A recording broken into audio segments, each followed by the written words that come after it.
ኣብ ህይወት ምስኣንን ምርካብን ዘለ እዩ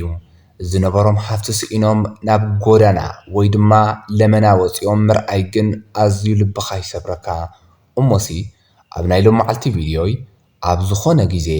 ብዝነበሮም ክእለት ዓለመ ገሪሞም ኣብ ልዕሊ ሃፍቲ ወሲኾም ብጣዕሚ ኣዝዩ ዝተፈለየ ህይወት እናመርሑ ዝነበሩ ፍሉጣት ተፃወቲ ኩዕሶ እግሪ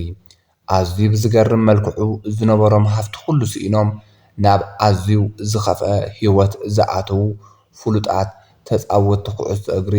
ከፋልጠኩም እየ ክሳብ መወዳእታ ክትከታተሉ ብኽብሪ ዕድመኩም ላይክ ሼር ሳብስክራይብ ትገብሩ ብትሕትና ይሓትት ካብቶም ሚልዮነራት እሞ ናብ ዝኸፍአ ድኽነት ዝተመለሱ ተፃወቲ እቲ ሓደ ዳኒ ኣልቬዝ እዩ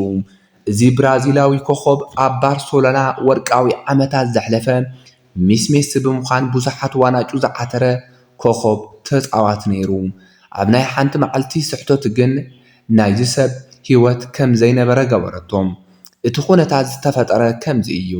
ከም ኣቆፃፅራ ኣውሮፓውያን ጃንዋሪ 20 2023 እዚ ብራዚላዊ ተፃዋቲ ብዘይተፀበየ መልክዑ ካብ መንበሪ ገዛኡ ሃንደበት ብፖላዊስ ተታሒዙ ናብ እስር ቤት ይውሰድ እቲ ክሲ ድማ ቅድሚ ዝተወሰነ ሰሙን ኣብ ባርሴሎና ዝርከብ ናይት ክለብ ውሽጢ ኣብ ልዕሊ ማንነታ ዘይተፈለጠት ጓል ናይ ፆታዊ መጥቃዕቲ ፈፂምካ ብዝብል ይኹን ደኣ እምበር ዳኒ ኣልቬዝ እቲ ክሲ ኺሒድዎ እዩ ይኹን ደኣ እምበር ኣብቲ ቦታ ብዝተገበረ ምርመራ ግን ናቱ ዲኤንኤ ክርከብ ስለ ዝኸኣለ ብተወሳኺ ድማ ካልኦት መሰኻኽር ስለ ዝተረኸቡ እቲ ወንጀል ድማ ከም ዝተፈፀመ መረጋገፂ ስለ ዝኾነ ነዚ ስዒቡ ድማ እቲ ኩነታት እናኸረረ ስለ ዝመፀ ዳኒ ኣልቬዝ ድማ እቲ ወንጀል ከም ዝፈፀሞ ኣመነ ይኹን ደኣ እምበር ኣገዲዱ ከም ዘይኮነን ንሳ እውን ድልየታ ከም ዝነበረ ተዛሪቡ እዩ ኣብቲ ግዜ ዝነበረ እቲ ቀንዲ ፍርሓቱ ጉዳይ ሰበይቱን ደቁን እዩ እዚ እውን ከምታ ዝፈርሓ በዓልቲ ገዛኡ ማለት እውን ሰበይቱ ኣብ ከምዚ ኩነታት ምሳኡ ሓዳር ክትገብር ከም ዘይትደልን ፍትሕ ከም እትደሊ ገሊፃ እዚ ጥራሕ ዘይኮነስ ካብቲ ዝነበሮ ሃፍቲ እውን ተማቒላ እያ ፈቲሓቶም እቲ ዝፃወተሉ ዝነበረ ጋንታ እውን ሙሉእ ብምሉእ ካብ ምስጓጓ ሓሊፉ ናይቲ ጋንታ ሽም ስለ ዘጥፍአ 4.3 ሚልዮን ዶላር ነቲ ዝፃወተሉ ዝነበረ ጋንታ ክኸፍል ተወሲኑሉ እዩ ብተወሳኺ ድማ ከም ንበዓል ኣዲዳስ ዘለው ብራንድታት ውዕሊ ዝኣሰሩ እውን ብቁልጡፍ ዝነበሮም ውዕሊ ደው ኣቢሎም ብዙይ ዘየብቅዐ ናይ ሓንቲ መዓልቲ ስሕተት ብዙሓት ፀገማት ሒዙሉ መፅኡ እዩ ንጠበቃን ንኻልኦት ዝኸውን ገንዘብን ጉዳያት ዝኸውንን ናይ ቀደም ተፃወቲ ከም ዝኸፍልሉ ድማ እዩ ዝሕበር ካብቶም ሚልዮነራት ነይሮም እሞ ናብ ዝኸፍአ ድኽነት ዝተመለሱ ተፃወቲ እቲ ሓደ ድማ ኢማኑኤል ኤቦኤ እዚ ኮትዲቫርያዊ ኮኸብ ንኣርሰናልን ካልኦት ዓበይቲ ጋንታታት ዝተፃወተ ክኸውን እንከሎ ኣብ ህይወቱ ድማ ብዙሕ ሚልዮን ዶላራት ክእክብ ካብ ዝኽኣሉ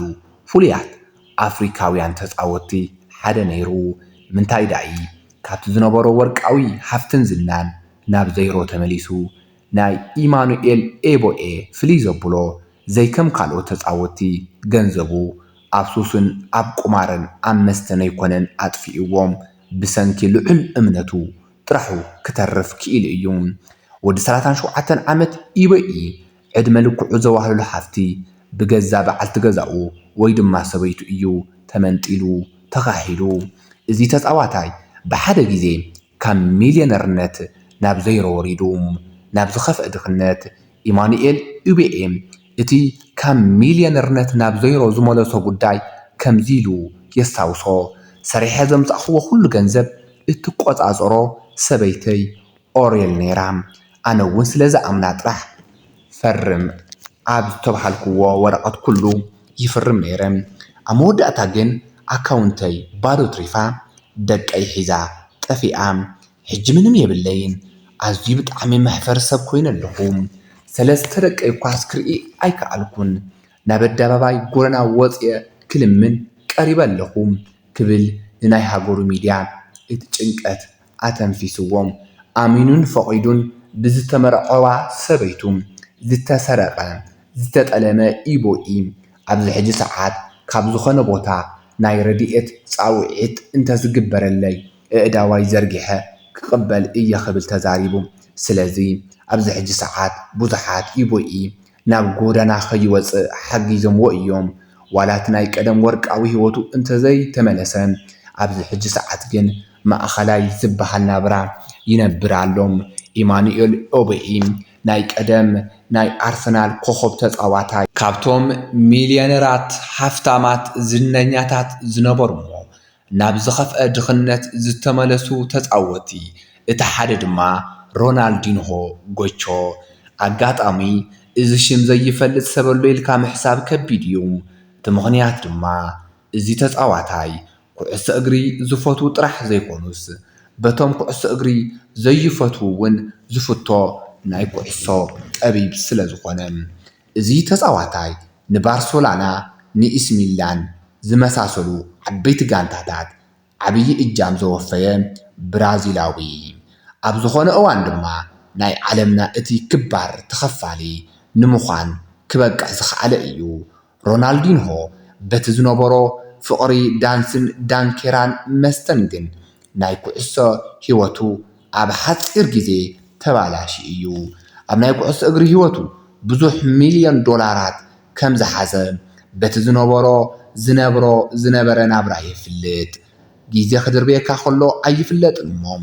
ከም ኣቆፃፅራ ኣውሮፓውያን 2018 ኣብ ሃገሩ ብራዚል ኣብ ዝሰርሖ ዝነበረ ዘይሕጋዊ ኮንስትራክሽን ዝነበሮ ንብረት ኩሉ ከም ዝተኣገደን ብተወሳኺ ድማ 1.7 ሚልዮን ፓውንድ ዕዳ ከም ዘለዎ ናይ ብራዚል ሚድያታት ሓዱሽ ሓበሬታ ሒዞም ወፁ ዋላቲ ንብረቱ ይልቀቕሉ እቲ ዝነበሮ ዕዳ ሙሉእ ብምሉእ ዘይከፈለ ሮናልዲንሆ ነዚ ኩሉ ኺሳራ ከም ምኽንያት ዝሕሰብ ድማ ኣብ ብራዚላውያን ብጣዕሚ ዝፍቶ ኣብ ናይ ምሸት መዘናግዕታት ምዝንናይን ዘይግቡእ ናይ ገንዘብ ኣተሓሕዛ ምዃኑ ይዝረበሉ ድሕሪ ናይ ኩዕሶ እግሪ ህይወቱ እውን ብተደጋጋሚ ዝሰርሖም ዝነበረ ዘይሕጋውያን ስራሕቲ ፓስፖርቱ ክእገድ ተገይሩ እዩ ግዜ ናብ ፓራጓይ ብናይ ሓሶት ፓስፖርት ብዘይሕጋዊ መንገዲ ክኣቱ ተታሒሉ ንዝተወሰነ ግዜ ኣብ እስር ቤት ክጸንሕ ተገይሩ እዩ ኣድሪያኖ ሌቶ ሪበሪ ብዙሓት እቲ ብቕዓቱን ክእለቱን ሪኦም ናይቲ ዓብዪ ሮናልዶ መተካእታ ገይረምዎ ነይሮም ክእለቱ ድማ ኣዝዩ ዝተፈለየ ነይሩ ኮኸባት ተፃወቲ ኩዕሶ እግሪ ካብ ምፍራይ ዘይተቋርፅ ብራዚል እዚ ዝመስል ንዓለም ኣበርኪታ ቅድሚ ሓንቲ ናይ ፃውዒት ስልኪ ኣድሪያኖ ኣዝዩ ጽቡቕ ህይወት ኣብ ኢንተር ሚላን ይሕልፍ ነይሩ ሃፍቲ ኣብ ልዕሊ ሃፍቲ ተፈላጥነት ኣብ ልዕሊ ተፈላጥነት እነዋሳሰኸ ዝመፀ ኣድሪያኖ ብሃንደበት ካብ ብራዚል ተደዊልዎም ኣቦኡ ከም ዝዓረፉ ተነጊርዎም ካብዛ ሰዓት ጀሚሩ ናብ ዝለዓለ ደረጃ ክበፅሕ እዩ ዝተባሃለ ኣድሪያኖ ህይወቱ ኣብዚ ዘብቅዐ ካብ ዝፈትዎ ወላዲኡ ምስ ሞቱ ህይወት ኣድሪያኖም ካብ መዓልቲ ናብ መዓልቲ ዝኸፍአ እናኾነ ኸደም መስተ ዋና ተግባር ኣድሪያኖ ኾነ እናሰኸርካ ናብ ልምምድ ቦታ ምኽያድ መዓልታዊ ተግባሩ ኾነ ቀስ ብቐስ እውን ናይ ኩዕሶ ህይወቱ ገደፎም ኣድሪያኖ ከምዚ ይብል ኣቦይ ምስ ሞተ ዓለም ጸልሚታትኒ ዝፈትዎ ኩዕሶ እውን ኣጽሊኣትኒ ካብኡ እንዳሓር ኣብ ህይወተይ እንታይ ይኸውን ከም ዘሎ ኣይርድአንን ሕጂ ኣነ ሞት ኣይፈርሕን ንሞት ደጋጊመ ፈቲነዮ እየ ይብል ኣድሪያኖ ኣብዚ ሕጂ ሰዓት ነቲ ዓብዪ ሮናልዶ መተካእታ ክኸውን እዩ ናብ ዝለዓለ ደረጃ ክበፅሕ እዩ ተባሂሉ ተገሚቱ ዝነበረ ኣድሪያኖ ኣብዚ ሕጂ ሰዓት ግን ኣብ ብራዚል ኣባል ሓደ ጉጅለ ማፍያ ብምዃን